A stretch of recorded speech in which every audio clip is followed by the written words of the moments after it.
በስመ አብ ወወልድ ወመንፈስ ቅዱስ አሐዱ አምላክ አሜን። በልዩ ልዩ ስፍራ ሆናችሁ ይህንን የሕያው እግዚአብሔርን ቃል የምትሰሙ ሁላችሁ ሰላም እግዚአብሔር በያላችሁበት ይብዛላችሁ እያልኩ ባለፈው ዘወረደ ብለን ጀምረን ዛሬ ቅድስት ላይ ደርሰናል። የዐቢይ ጾም ሁለተኛው ሳምንት ቅድስት ይባላል። ቅድስት የሚለው ቃል ቀደሰ፣ አመሰገነ፣ ለየ፣ መረጠ፣ አነጻ፣ አከበረ ከሚል የግዕዝ ቃል የወጣ ሲሆን በሴት አንቀጽ ጽንዕት፣ ንጽሕት፣ ክብርት፣ ልዩ ማለትም የነጻች፣ የተቀደሰች፣ የከበረች፣ የተመሰገነች፣ የተለየች ማለት ነው። የዐቢይ ጾም ሁለተኛው ሳምንት ለምን ቅድስት ተባለ ስንል የመጀመሪያው የዕለት ቅድስናን ለማመልከት ነው። በምዕራፍ 20 ቁጥር 8 ላይ የሰንበትን ቀን ትቀድሰው ዘንድ አስብ፣ 6 ቀን ሥራ፣ ተግባርህንም ሁሉ አድርግ፣ ሰባተኛው ቀን ግን ለእግዚአብሔር ለአምላክ ሰንበት ነው ብሎ አምላካችን እግዚአብሔር የሰንበት ቀንን ባርኮ ቀድሶ እንደሰጠ መጽሐፍ ቅዱስ ይነግረናል። ሁለተኛው ሰንበት ሰንበተ ክርስቲያን ትባላለች። ሰንበተ ክርስቲያንን ቅድስ ያሰኛት ቅዱሱ አምላካችን እግዚአብሔር ወልድ በግብረ መንፈስ ቅዱስ ከእመቤታችን ከቅድስት ድንግል ማርያም የተጸነሰባት ሞትን ድል ነስቶ የተነሳባትና መንፈስ ቅዱስ በቅዱሳን ሐዋርያት አማካይነት ወደ ዓለማችን የወረደባት ዕለት በመሆኗ ሰንበተ ክርስቲያን እሁድ ቅድስት ትባላለች። ጌታችን መድኃኒታችን ኢየሱስ ክርስቶስ በሕያው ቃሉ ላይ በተለያዩ ስፍራዎች በሰንበት ዕለት በጎ ነገርን ማድረግ እንደተፈቀደ ይነግረናል። የሰንበት ቀን በተለይ ሰንበተ ክርስቲያን እሁድ በዚህ በዮሐንስ ራእይ በምዕራፍ 1 ቁጥር 10 ላይ የጌታ ቀን ተብላ መጠቀሷንም መጽሐፍ ቅዱስ ይነግረናል። ስለዚህ ሐዋርያው ዮሐንስ በዚህ ምዕራፍ እና ቁጥር ላይ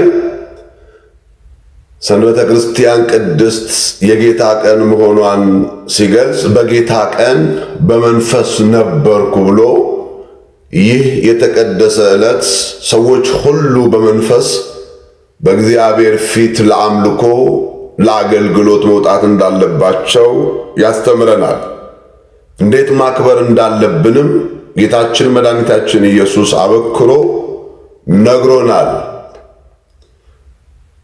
በሰንበት መልካም ማድረግ እንደተፈቀደ በማቴዎስ 12:12 ላይ የሰው ልጅ የሰንበት ጌታዋ ነውና ሰንበት ለሰው መፈጠሩን በሰንበት ቀን በጎ ማድረግ ይልቁንም እግዚአብሔርን የሚያከብር መልካም ሥራ መስራት እንዳለብን አምላካችን እግዚአብሔር ደጋግሞ ነግሮናል። አምላካቸው እግዚአብሔር ሰራተኛ ስለሆነ ሥራ እየሰሩ እንዲያሳልፉ ይልቁንም በበጎ ተግባር ላይ እንዲያተኩሩ በዚህ አባቶቻችን አዘውናል።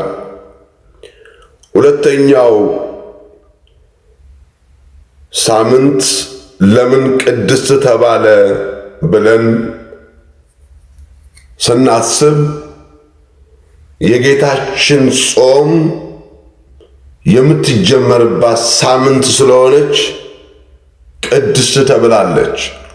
መድኃኔ ዓለም ኢየሱስ ክርስቶስ ከዘረጋ ሳያጥፍ ከቆመ ሳያርፍ ጾም የጾመባት በዲያብሎስ ተፈትኖ ሦስቱን አርእስተ ኃጣውእ ማለትም ሦስቱን የኃጢአት ራሶች እነሱም ትዕቢት፣ ስስትና ፍቅረ ነዋይ የተባሉትን ድል ነስቷቸዋል በጾሙ። ሌላው ጾሙን የሰጠን አምላካችን እግዚአብሔር ቅዱስ ስለሆነ ንጹሕ ስለሆነ ከዚህ የተነሳ ቅድስት ንጽሕት የሚል ስያሜ ተሰጥቶናል። በተለይ እነዚህ ሦስቱ አርእስተ ኃጣውእ የተባሉት ትዕቢት፣ ስስትና ፍቅረ ነዋይ በእነዚህ ኃጢአቶች ያልተፈተነ የለም። መጽሐፍ እንደሚነግረን የመጀመሪያው ሰው አባታችን አዳም በዘፍጥረት ምዕራፍ 3 ቁጥር 6 ላይ በእነዚህ ሦስቱ ፈተናዎች ወድቋል።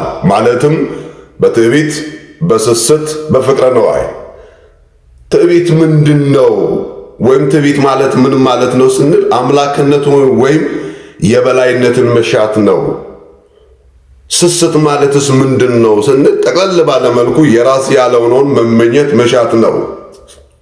ፍቅረ ነዋይ ደግሞ የምድር ገዥ ብቻ ሳይሆን የሰማዩም ይገባኛል ብሎ አልጠግብ ባይነትን ያሳያል። በእነዚህ በሦስቱ ቀዳማዊ አዳም ተፈትኖ ወድቋል።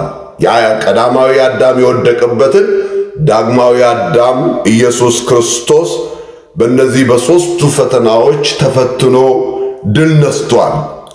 በዚህም በሦስቱ ፈተናዎች በትዕቢት ቢመጣበት በትሕትና ደግሞም በስስት ቢመጣበት በትዕግስት ደግሞም በጸልያ ነዋይ ቢመጣበት ገንዘብን ባለመውደድ ጌታችን መድኃኒታችን ኢየሱስ ክርስቶስ ድል ነስቷል። እናንተም እንዲህ አይነት ነገር ቢመጣባችሁ አሸንፉ ሲለን ነው።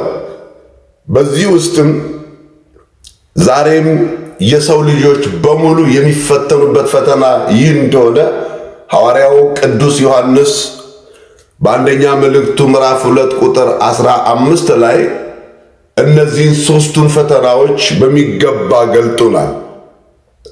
እነዚህ ፈተናዎች ትናንት የነበሩ ዛሬም ያሉ ወደፊትም ሁላችንም የምንፈተንባቸው ፈተናዎች ናቸው። ፈተናዎች በሙሉ ከነዚህ ከሦስቱ አይወጡም። ዛሬ እንኳን ዓለማውያን መንፈሳውያን ሰዎች ተፈትነው የሚወድቁባቸው እነዚህ ኃጢአቶች ናቸው። እነዚህን በትክክል ክርስቲያኖች ካወቁትና ማሸነፊያ መንገዱን ከተረዱት እግዚአብሔር እንደሚያግዛቸውም ቅዱስ መጽሐፍ ይነግረናል። ሐዋርያው ሲነግረን እንዲህ ያለው በዓለም ያለው የዓይን አምሮት፣ የሥጋ ምኞት፣ የገንዘብ ትምክህት ማለትም እነዚህ ትዕቢት፣ ስስትና ፍቅረ ነዋይ የሚባሉ ነገሮች ብዙዎቻችን ላይ ሰልጥኖ እናያለን። በዚህም የጌታችን የኢየሱስ ክርስቶስ ጾም የተጀመረባት ቅዱሱ አምላካችን እግዚአብሔር ጾሞ ጹሙ ያለን ጾም ስለሆነ በዚህም ቅድስት ተብላ ተሰይማለች። ሦስተኛውና የመጨረሻው የአምላካችንን ቅድስና ለመዘከር ነው ይቺ ቀን ቅድስት ተብላ የተሰየመችው።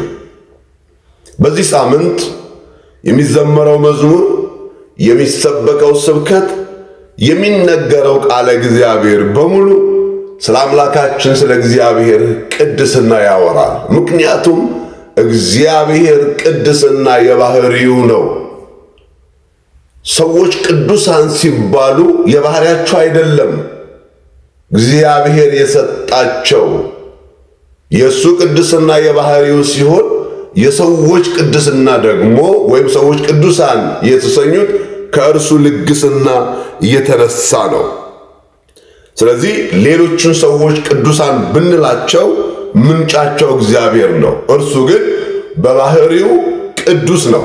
ለዚሁ ነበረ የሳሙኤል እናት ሐና የእግዚአብሔር ቅድስናና ጽድቅ ስለገባት በሕይወቷ የሚያስደንቀውን ሥራ ቢሰራላት እስመ አልቦ ቅዱስ ከመ እግዚአብሔር ወአልቦ ጻድቅ ከመ አምላክነ ማለት እንደ እግዚአብሔር ያለ ቅዱስ የለም፣ እንደ አምላካችን ያለ ጻድቅ የለም ብላ በዚህ በአንደኛ ሳሙኤል በምዕራፍ 2 ቁጥር 2 ላይ ተጽፎ እናገኘዋለን። ምክንያቱም እግዚአብሔርን ቅዱስና ጻድቅ ያሰኘው ሰዎች ሁሉ ባቀለሏት፣ ነገር ሁሉ በተበላሸባት፣ ካህኑ ኤሊ እንኳን በሚያፌዝባት ሕይወቷ ላይ እግዚአብሔር ድንቅ ነገር ስለሰራ የእግዚአብሔርን ቅድስና የእግዚአብሔርን ፍጹምነት እንዲከፍ አድርጋ ስትዘምር እንሰማለን። ከዚህ ቃል ተነስተን የቅድስና ምንጭ የሆነው እግዚአብሔር መሆኑን በሚገባ እንረዳለን። በእርግጥ እግዚአብሔር አምላካችን ቅዱስ እንደሆነ ሁሉ ፍጥረቱን ቅዱስ ቀድሶታል፣ ባርኮታል። በተለይ ከፍጡራን መካከል ደግሞ እግዚአብሔር እንደ ሰው ልጅ ያከበረው፣ የወደደው፣ ያጸደቀው፣ የቀደሰው የለም። ለዚህም ነበር በብሉይም በሐዲስም ማለትም በኦሪት ዘሌዋውያን ምዕራፍ 14 ቁጥር 44 እና በአንደኛ ጴጥሮስ ምዕራፍ 1 ቁጥር 15 ላይ አምላካችን እግዚአብሔር እንዲህ አለን፣ እኔ ቅዱስ ነኝና እናንተም ቅዱሳን ሁኑ ብሎ በሕያው ቃል ውስጥ ከቅድስናው ባህሪ ተካፋዩ የሆነው የሰው ልጅ በመሆኑን እግዚአብሔር ያሳያል። ለዚሁ ነው ከእሱ ነው ቅድስና፣ ከእሱ ነው ጽድቅ፣ ከእርሱ ነው ክብር ብለን የምንናገረው። በዚህም ነው ስለዚህ እግዚአብሔር አምላካችን ቅዱስ እንደሆነ ሁሉ እኛም ለቅድስና ተጠርተናል። ያ ለቅድስና የተፈጠረው ሰው በኃጢአት ሲቆሽሽ ቅዱሱ እግዚአብሔር ወደ ዓለማችን መጥቶ ከእመቤታችን ከቅድስት ድንግል ማርያም ከሥጋዋ ሥጋ ከነፍሷ ነፍስ ነስቶ ሰውን ቀድሶታል፣ ባርኮታል፣ አክብሮታል። ስለዚህ ነው ክርስቲያኖች በእግዚአብሔር ፊት በቅድስና መመላለስ እንዳለብን የምንማረው። ሐዋርያው እንደውም በዚህ በአንደኛ ጴጥሮስ ምዕራፍ 1 ቁጥር 16 ላይ በምን ቅዱሳን መሆን እንደምንችል ሲነግረን በኑሯችን ሁሉ ቅዱሳን እንድንሆን ቅዱሱ እግዚአብሔር ይነግረናል። ስለዚህ የዚህ ሐሳብ ወይም የዚህ ትምህርት መልእክት ዋናው ሰዎች በእግዚአብሔር ፊት በቅድስና መመላለስ እንዲችሉ ነው። የቀደሙት አባቶቻችን በሃይማኖት ጸንተው በምግባር ቀንተው ጣዕመ ዓለምን ንቀው ዳዋ ለብሰው ድንጋይ ተንተርሰው ጤዛ ለብሰው ለእግዚአብሔር ተለይተው በጽድቅ በተጋድሎ በጾም በጸሎት በትሕርምት ቢኖሩ ቅዱሳን ተሰኝተዋል። ዛሬ ግን እኛም የእነሱን ፈለግ በመከተል እነሱን አብነት በማድረግ ለቅድስና የሚያበቁን ነገሮች እንኳን ባይኖሩ እግዚአብሔር ተዉ ይህንን አታድርጉ ከሚለው ነገር ብንለይ እውነት ነው የቅድስናን መንገድ ጀምረናል ማለት ይቻላል። ዛሬ እንደው ብዙ ነገሮች የሚሰሙበት ዓለም ውስጥ ሆነን ሁሉም ሰው ተባብሮ ኃጢአትን በሚሰራበት ወንጀልን በሚያዘወትርበት ዓለም ላይ የሚሰርቁ እጆች በበዙበት ዓለም የሚመጸውቱ እጆች ወደ ቅድስና አምርተዋል። የሚዋሹ አንደበቶች ባሉበት ዓለም እውነትን ጽድቅን የሚናገሩ አንደበቶች የቅድስናን ጉዞ ጀምረዋል። ዛሬ አይተው የሚመኙ ዓይኖች በበዙበት ዓለም ውስጥ አይተው እንዳላዩ ነገርን የሚያልፉ ሰዎች እነሱ የቅድስናን ሕይወት ጀምረዋል። ዛሬ የከበረውን ትዳር እግዚአብሔር መለኮታዊ ተቋም አድርጎ በምድር ላይ የመሰረተውን ይህንን ጋብቻ እንደ ቀላል ነገር የሚቆጥሩ መፋታት ስልጣኔ በሚመስለው ትውልድ መካከል ትዳርን አክብሮ መኖር ተቻችሎ መኖር በራሱ የቅድስናው መንገድ ነው። ዛሬ በአፋችን ውስጥ እየተላወሰች አጥንት የሌላት ስትሆን የብዙዎችን አጥንት የምትሰብር ምላሳችንን ከክፉ ነገር ጠብቀን መልካም ነገሮችን በጎ ነገሮችን መናገር ራሱ የቅድስናን መንገድ መምረጥ ነው። ስለዚህ የተወደዳችሁ የእግዚአብሔር ልጆች ቅዱሱ እግዚአብሔር ዛሬ ለዓለማችን መልእክት አለው። ተቀደሱ ነው የሚለን። አዎ ለጦርነት ከሚዘጋጁ አእምሮች ሰላምን ለማስፈን የሚሮጡ አንደበቶች አእምሮች የተባረኩ ናቸው። ዛሬ ዓለማችን በርኩሰት ተውጣለች። ቅዱሱ እግዚአብሔር በቅድስናው እንዲቀድስ ቅዱሱ እግዚአብሔር የዓለምን ገጽታ እሱ በሕያው ቃሉ እንዲለውጥ እኛም እንድንለወጥ አምላካችን እግዚአብሔር ይጋብዘናል። ተወደዳቸው የእግዚአብሔር ልጆች በዓለም ላይ ያለ ሁሉ ብዙ መከራና ፈተና ነው። ጌታችን መድኃኒታችን ኢየሱስ ክርስቶስ በዮሐንስ ወንጌል ምዕራፍ 16 ቁጥር 33 ላይ በዓለም ሳላችሁ መከራ አለባችሁ፣ አይዟችሁ እኔ ዓለምን አሸንፌዋለሁና እናንተም ታሸንፉታላችሁ ነው ያለን።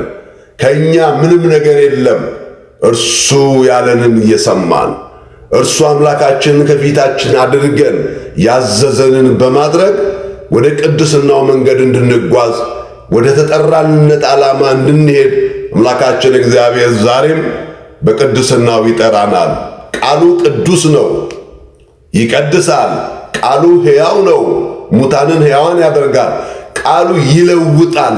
ስለዚህ ለእግዚአብሔር በዚህ በጾም ቅድስናን መሠረት አድርገን በምንጾመው ጾም ውስጥ እግዚአብሔር ምሕረቱን እግዚአብሔር ቸርነቱን እንዲያበዛ ለሀገራችን ለኢትዮጵያ ለምንኖርባት ዓለም ብዙ ስጋቶች ያሉባት ዓለም ውስጥ በእግዚአብሔር ፊት ተንበርክከን የዓለምን መከራ ወደ ደስታ በጾም በጸሎት እንድንቀይር የእግዚአብሔር ቸርነት የእመቤታችን የቅድስት ድንግል ማርያም ማላጅነት የቅዱሳኑ ጸጋና በረከት ከሁላችን ጋር ይሁን። አሜን። ወስብሐት ለእግዚአብሔር።